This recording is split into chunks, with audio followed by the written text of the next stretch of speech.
আসসালামু আলাইকুম রহমতুল্লাহি বারাকাতু। আশা করি প্রিয় ভাই ও বোনেরা আপনারা সবাই আল্লাহর রহমতে ভালো আছেন। আজকে আমি আপনাদের সাথে শেয়ার করব পিতামাতাকে অসন্তুষ্ট করার পরিণাম।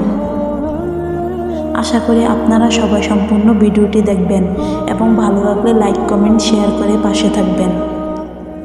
নতুন নতুন ভিডিও পেতে চ্যানেলটিকে সাবস্ক্রাইব করে রাখুন।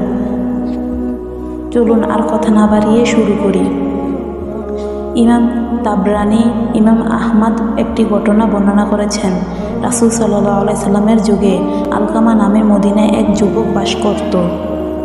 সে নামাজ, রোজা, সদকার মাধ্যমে আল্লাহ তাআলার ইবাদত বন্দেগীতে অতিশয় অধ্যবসায় সহকারে লিপ্ত থাকত।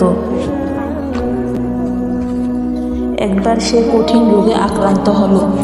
তার স্ত্রী রাসূল সাল্লাল্লাহু আলাইহি সাল্লামের কাছে খবর পাঠালেন যে আমার স্বামী আলকামা মুমূর্ষ অবস্থায় আছে। হে রাসূল, আমি আপনাকে তার অবস্থা জানানো জরুরি মনে করেছি। রাসূল সাল্লাল্লাহু আলাইহি সাল্লাম তৎক্ষণাৎ হযরত আম্মার, শুআইব ও বেলাল রাদিয়াল্লাহু তাআলা আনহুকে তার কাছে পাঠালেন। তাদেরকে বলে দিলেন যে তোমরা তার কাছে গিয়ে তাকে কালেমায়ে শাহাদাত পড়াও। তারা গিয়ে দেখলেন আলকামা মুমূর্ষ অবস্থায় রয়েছে। তাই তারা তাকে লা ইলাহা ইল্লাল্লাহু পড়াতে চেষ্টা করতে লাগলেন, কিন্তু সে কোনো মতেই কালেমা উচ্চারণ করতে পারছিল না। তৎক্ষণাৎ রাসূল সাল্লাল্লাহু আলাইহি সাল্লামকে খবর পাঠালেন যে আলকামার মুখে কালিমা উচ্চারিত হচ্ছে না। যে ব্যক্তি এই সংবাদ নিয়ে গিয়েছিলেন তার কাছে রাসূল সাল্লাল্লাহু আলাইহি সাল্লাম জিজ্ঞাসা করলেন, আলকামার পিতামাতার মধ্যে কেউ কি জীবিত আছে? সে বলল, হে রাসূল, তার কেবল বৃদ্ধা মা বেঁচে আছে। রাসূল সাল্লাল্লাহু আলাইহি সাল্লাম তৎক্ষণাৎ তাকে আলকামার মায়ের কাছে পাঠালেন এবং বললেন, তাকে গিয়ে বলবে যে তুমি যদি রাসূল সাল্লাল্লাহু আলাইহি সাল্লামের কাছে যেতে পারো তবে চলো, না হলে অপেক্ষা করো, তিনি তোমার সাথে সাক্ষাৎ করতে আসছেন। দ্রুত আলকামার মায়ের কাছে উপস্থিত হয়ে রাসূল সাল্লাল্লাহু আলাইহি সাল্লাম যা বলেছিল তা জানালেন। আলকামার মা বললেন, রাসূল সাল্লাল্লাহু আলাইহি সাল্লামের জন্য আমার প্রাণ উৎসর্গ হোক, তার কাছে বরং আমিই যাব। বিদ্যা লাঠির বর দিয়ে রাসূল সাল্লাল্লাহু আলাইহি সাল্লামের কাছে এসে সালাম করলেন। রাসূল সাল্লাল্লাহু আলাইহি সাল্লাম সালামের জবাব দিয়ে বললেন, হে আলকামার মা, আমাকে আপনি সত্য কথা বলবেন। আর যদি মিথ্যা বলেন তবে আল্লাহর কাছ থেকে আমার কাছে ওহী আসবে। বলুন তো আপনার ছেলে আলকামার স্বভাব চরিত্র কেমন ছিল? বিদ্যা বললেন, হে আল্লাহর রাসূল, সে প্রচুর পরিমাণে নামাজ, রোজা ও সদকা আদায় করত। রাসূল সাল্লাল্লাহু আলাইহি সাল্লাম বললেন, তার প্রতি আপনার মনোভাব কি? বিদ্যা বলল, হে আল্লাহর রাসূল, তার প্রতি আমার অসন্তুষ্ট। রাসূল সাল্লাল্লাহু আলাইহি সাল্লাম বললেন, কেন?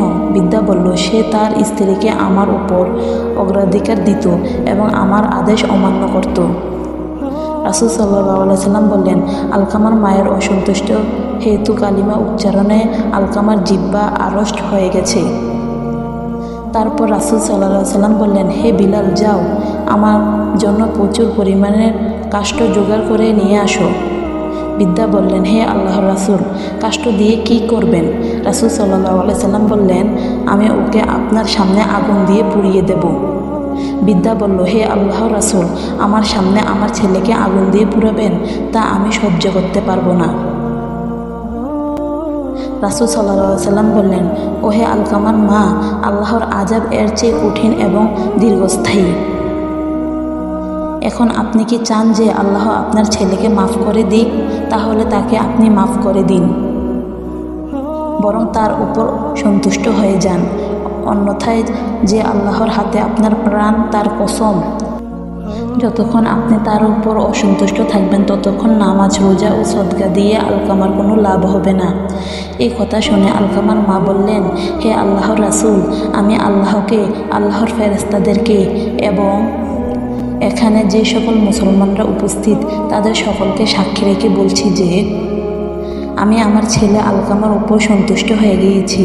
রাসূল সাল্লাল্লাহু আলাইহি সাল্লাম বললেন, ও হে বিলাল, এবার আলকামার কাছে যাও, দেখো সে লা ইলাহা ইল্লাল্লাহ বলতে পারে কিনা। কেননা আমার মনে হয় আলকামার মা আমার কাছে কোনো লজ্জা না রেখে যথাযথ কথা বলেছে। হযরত বেলাল রাদিয়াল্লাহু তাআলা আনহু তৎক্ষণাৎ গেলেন। শুনতে পেলেন ঘরের ভিতর থেকে আলকামা উচ্চ সুরে উচ্চারণ করছে, লা ইলাহা ইল্লাল্লাহু। অতঃপর বিলাল গৃহে প্রবেশ করে উপস্থিত জনতাকে বললেন, শুনে রাখো, আলকামার মা অসন্তুষ্ট থাকার কারণে সে প্রথমে কালেমা উচ্চারণ করতে পারেনি। পরে তিনি সন্তুষ্ট হওয়া যাওয়ায় তার জিহ্বা কালেমা উচ্চারণে সক্ষম হয়েছে।